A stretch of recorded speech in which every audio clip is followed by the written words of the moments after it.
Bismillahirrahmanirrahim. Assalamualaikum warahmatullahi wabarakatuh. Alhamdulillah, wassalatu wassalamu ala rasulillah wa ala alihi wa sahbihi wa mawalah wa la hawla wa la quwwata illa billah. Kaum muslimin, sidang jamaah zuhur Masjid Raya Syekh Ahmad Khatib Al-Minangkabawi, salah satu keunggulan Rasulullah Sallallahu Alaihi Wasallam itu adalah akhlak beliau yang mulia. Karena kemuliaan akhlak itulah beliau pantas diangkat jadi nabi, jadi rasul, pembawa risalah agama Allah Subhanahu wa taala. Karena penyampaian agama saja itu tidak cukup kalau tidak disertai dengan contoh tauladan dari orang yang menyampaikan. Pengajaran penyampaian yang tidak disertai penghayatan dalam kehidupan orang yang menyampaikan biasanya tidak masuk ke hati atau kurang mempan. Karena itulah Rasul itu sejak dari kecil sampai jadi nabi, sampai beliau wafat, terjaga akhlaknya mulia, agung.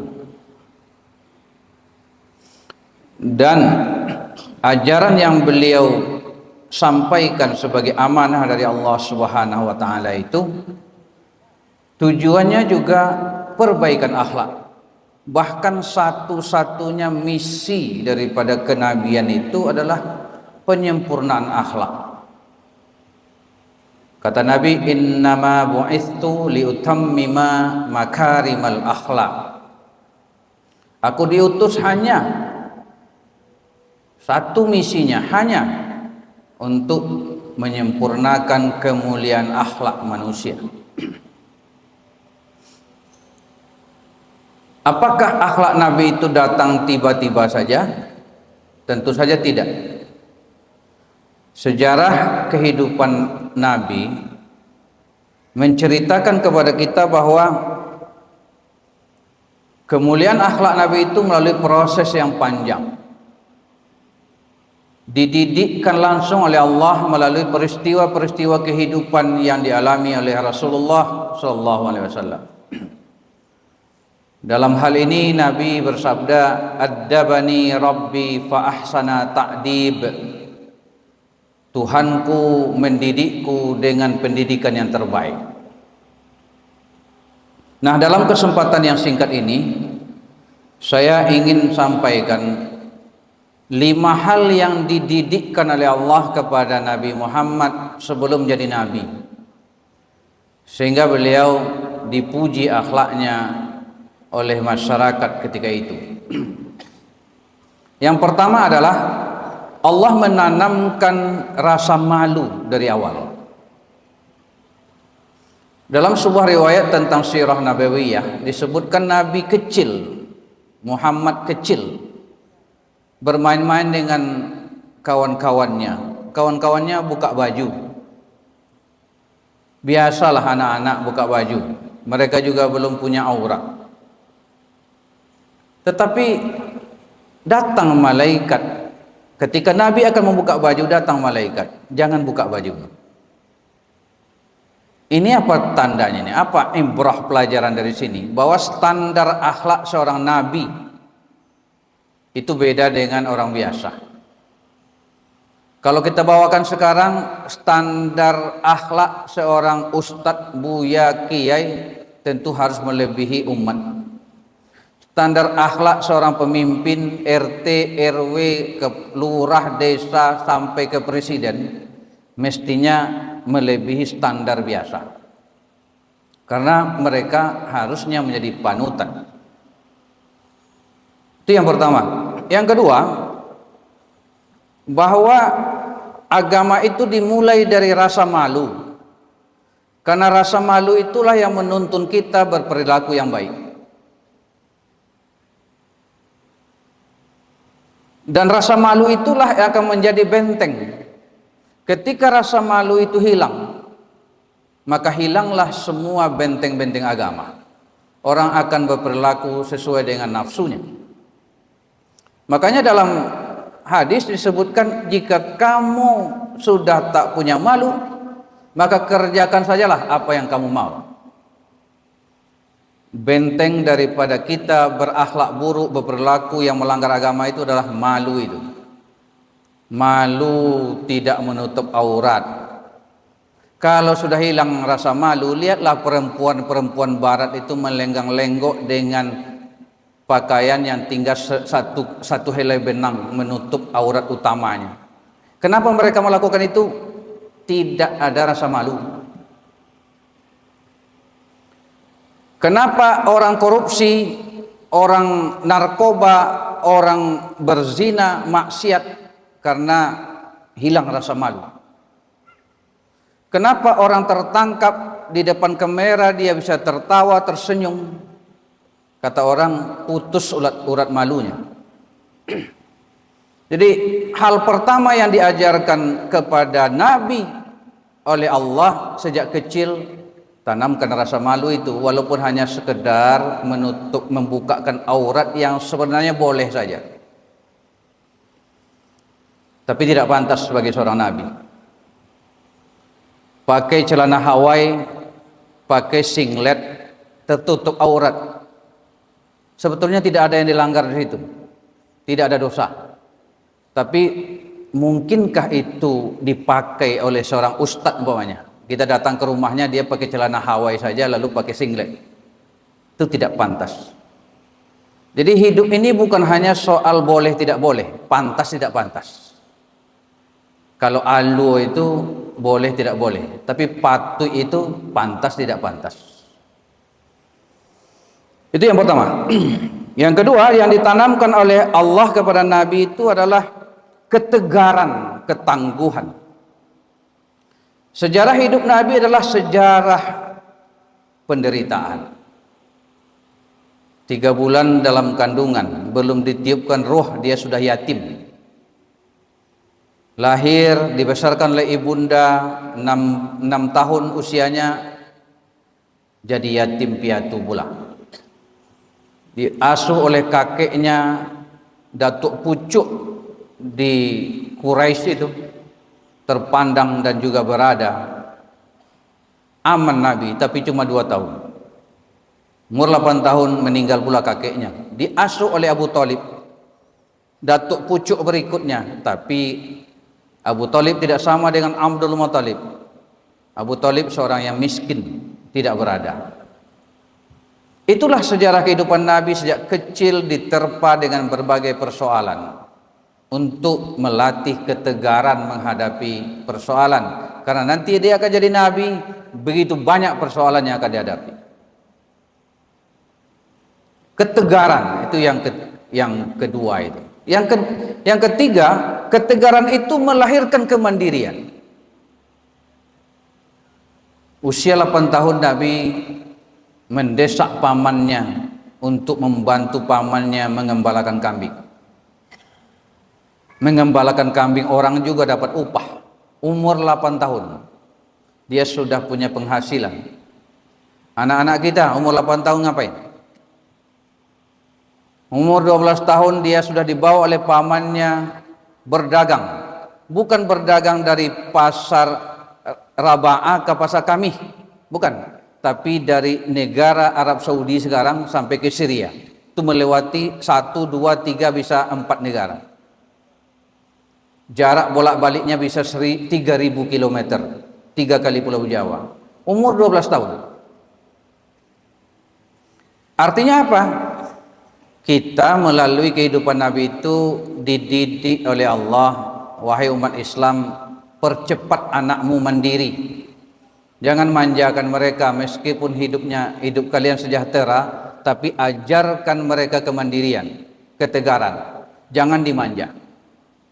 Karena mereka akan memiliki mental melempem, karakter yang tidak bagus kalau kita memanjakan mereka, membiarkan mereka dengan kenikmatan-kenikmatan teknologi yang justru akan merusak karakter mereka. Itu yang ketiga. Yang keempat, kaum muslimin rahimakumullah, Allah mendidikkan Nabi untuk jauh dari maksiat.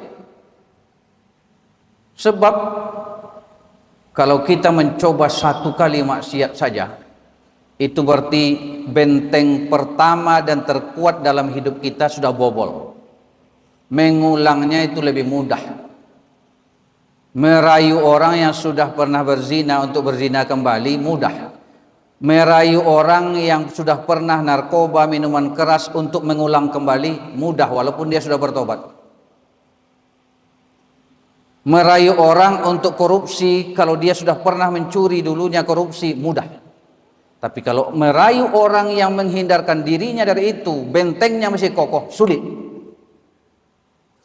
Karena ini calon nabi tidak boleh punya sejarah setetes pun tentang kemaksiatan. Sebab nanti kalau dia pernah melakukan itu, lalu dia menyampaikan dakwah, jangan ngomonglah kamu dulu begini, kan gitu. Makanya Nabi itu tidak pernah mantan preman. Kalau ustadz bisa saja mantan preman. Jadi ustadz bolehlah. Tapi kalau Nabi tidak boleh. Tidak boleh punya sejarah kelam dalam hidupnya tentang akhlak. Nah, jadi menghindarkan anak-anak kita, generasi muda kita dari maksiat ini adalah pendidikan yang sangat penting. Sayangnya kalau Nabi itu dulu pernah juga berupaya maksiat karena mendengar cerita teman-temannya. Dia ingin pula mencoba kehidupan malam. Dia titipkan kambing-kambingnya ke temannya, lalu dia berhias mau pergi di sumber tempat judi, minuman keras sama zina itu.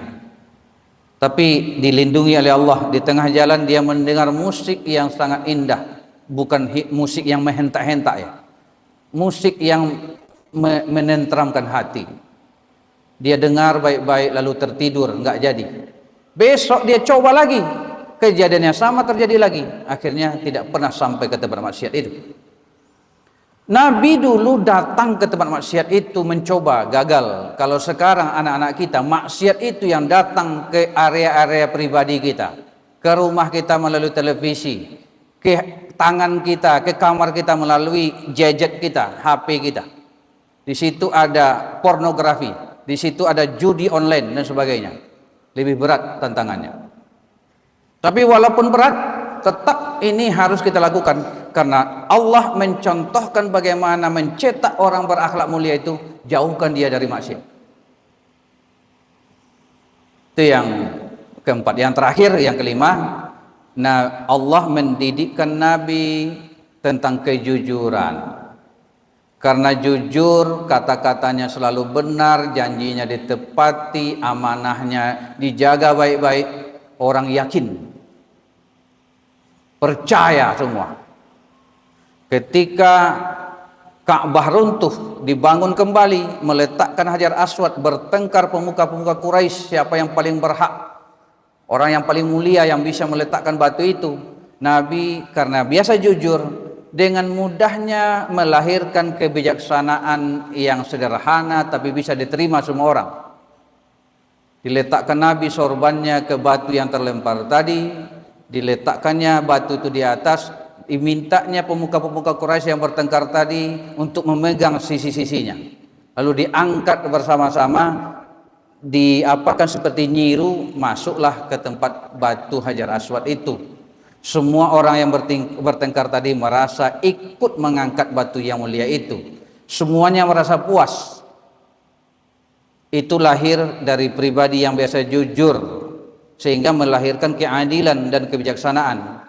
Kalau orang tidak jujur, tidak mungkin dia melahirkan keadilan. Karena dia akan meraih dulu bagian dia, baru membagikannya kepada orang, dan dia pun dapat pula bagian di situ. Kejujuran syarat mutlak melahirkan keadilan. Orang yang tak jujur tak mungkin melahirkan keadilan. Apalagi ada kepentingan dia situ, kepentingan orang dekatnya, macam-macam. Hukum pun dipermainkan orang yang tidak jujur. Jadi mendidik orang jujur, generasi muda jujur, itu syarat mutlak supaya negara ini aman, sejahtera, sentosa, adil, sejahtera. Jadi Nabi itu mengangkat dengan sorban itu adalah cara sederhana untuk bijaksana dan adil, memuaskan semua orang.